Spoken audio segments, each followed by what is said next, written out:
1 লাখ মান আদিবাসী খ্ৰীষ্টিয়ান 4.5 লাখৰ পৰা 5 লাখ মুছলমানৰ ভোট আদায় কৰিবৰ কাৰণে হাগ্ৰামাই কৈ আছে আমি ইণ্ডিয়াৰ অংগীকাৰ ৰিহণ্ডিমাৰীয়ে কৈ আছে আমি অকলে খেলিম যোৱা দিনবোৰত যেটো গেম খেলি আহিলে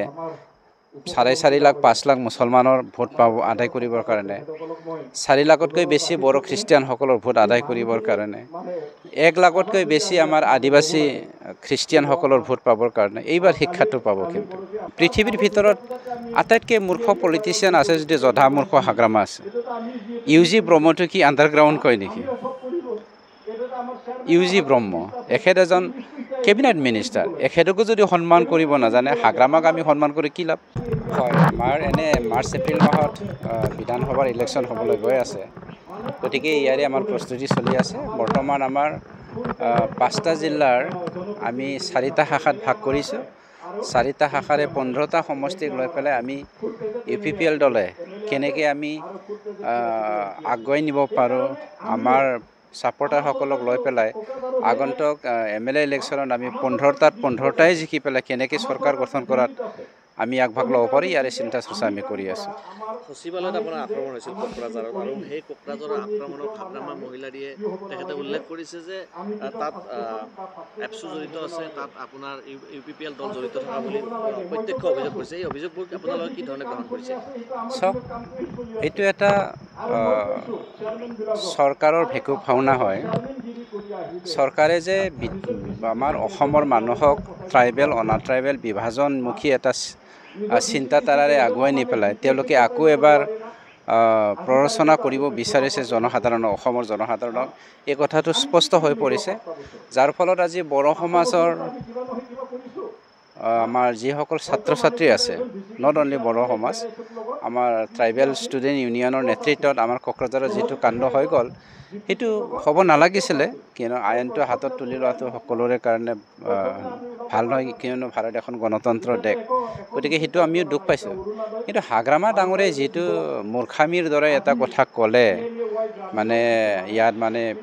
আমাৰ ইউপিপিএল আৰু এপছুৰ প্ৰৰচনাত সেই কাৰ্যটো হ'ল বুলি এটা কথা স্পষ্ট আজি হাগ্ৰামা মহিলাৰীক বড়ো জাতিয়ে জাতিদ্ৰোহী হিচাপে ঘোষণা কৰিবলৈ গৈ আছে গতিকে হাগ্ৰামাৰ এগেইনষ্টত ছাত্ৰ ছাত্ৰীয়ে নতুন প্ৰজন্মই মাত মাতাটো কি কাৰণত মাতিছে আমি সকলোৱে জানো আৰু আমাতকৈ আপোনালোকে সাংবাদিক বন্ধুসকলে বেছি ভালকৈ জানে গতিকে ইয়াত কোনোবা ইউপিপিএলে উচতাব লাগে বা কোনোবা আপচুৱে উচতাব লাগে সেই কথাটো নহয় কিয়নো ট্ৰাইবেল ষ্টুডেণ্ট হিচাপে ইয়াত কোনোবা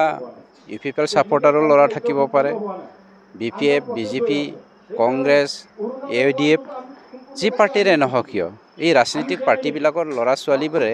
ছাত্ৰ ছাত্ৰী হিচাপে শিক্ষা গ্ৰহণ কৰি আছে হিচাপে ইম'চনেলে তেওঁলোকে কামটো কৰিছে গতিকে সেইটো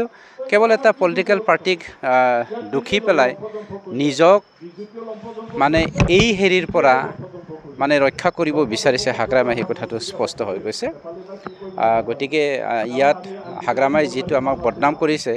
সেইটো জনসাধাৰণে বুজি পাইছে কেৱল মাত্ৰ পলিটিকেল স্বাৰ্থৰ কাৰণে তেওঁ গাদী ৰক্ষাৰ কাৰণে যেটো বিজেপিৰ অক্সিজেন পাই পেলাই তেওঁ আকস্মিকভাৱে চৰকাৰ গঠন কৰিলে এতিয়াতো আমি নকলে সকলোৱে গম পায় গতিকে গম পাব 26ৰ ইলেকশ্যনত তেওঁ ভালকৈ শিক্ষাটো পাব ইউজি ব্ৰহ্মৰ নামো কৈছে তেখেতে ইউজি ব্ৰহ্ম আণ্ডাৰগ্ৰাউণ্ড বুলি কৈছে তেওঁ জড়িত আছে মই তাকেইতো কৈছোঁ পৃথিৱীৰ ভিতৰত আটাইতকৈ মূৰ্খ পলিটিচিয়ান আছে যদি জধা মূৰ্খ হাগ্ৰামা আছে ইউজি ব্ৰহ্মটো কি আণ্ডাৰগ্ৰাউণ্ড কয় নেকি ইউজি ব্ৰহ্ম এখেত এজন কেবিনেট মিনিষ্টাৰ এখেতকো যদি সন্মান কৰিব নাজানে হাগ্ৰামাক আমি সন্মান কৰি কি লাভ বড়ো জাতিক মূৰ্খামি সজাবলৈ গৈছে হাগ্ৰামাই নিজে জধা মূৰ্খ হ'ল বোলে বড়ো জাতিটো মূৰ্খ নহয়তো গতিকে এই কথাটো স্পষ্ট নিজক বচাবৰ কাৰণে তেওঁ বহুত পাণ পাতি আছে সেইটো আপোনালোকে জনাটো ভাল বিজেপিৰ লগত এলায়েন্স বিপিএফ নহয় বুলি কৈছে ইতিমধ্যে তেখেতসকলে উল্লেখ কৰিছে আপোনালোকৰ লগত নাই এটা কথা স্পষ্ট বিজেপিৰ অক্সিজেন পাইতো তেওঁলোকে আকস্মিকভাৱে ইয়াত চৰকাৰ গঠন কৰিবলৈ সক্ষম হ'ল বিজেপিৰ ভোট এইফালে আমাৰ মাইনৰিটি ভাইসকলে আমাৰ খ্ৰীষ্টিয়ান আৰু মুছলমান ভাইসকলে ভাবিলে ইউপিপিএল দলে বিজেপিৰ লগত এলায়েন্স থকাৰ কাৰণে আমি এনটি বিজেপি এটা ঢৌ আনি পেলাই নতুনকৈ চৰকাৰ গঠন কৰা যাওক বুলি হাগ্ৰামাক দি দিলে। হাগ্ৰামা বাহিনীক ইফালে মানে গেম খেলি পেলাই ষ্টেটৰ আমাৰ বিজেপিয়েও হাগ্ৰামাক জিকাই দিলে। এই কথাটোতো সকলোৱে জানে।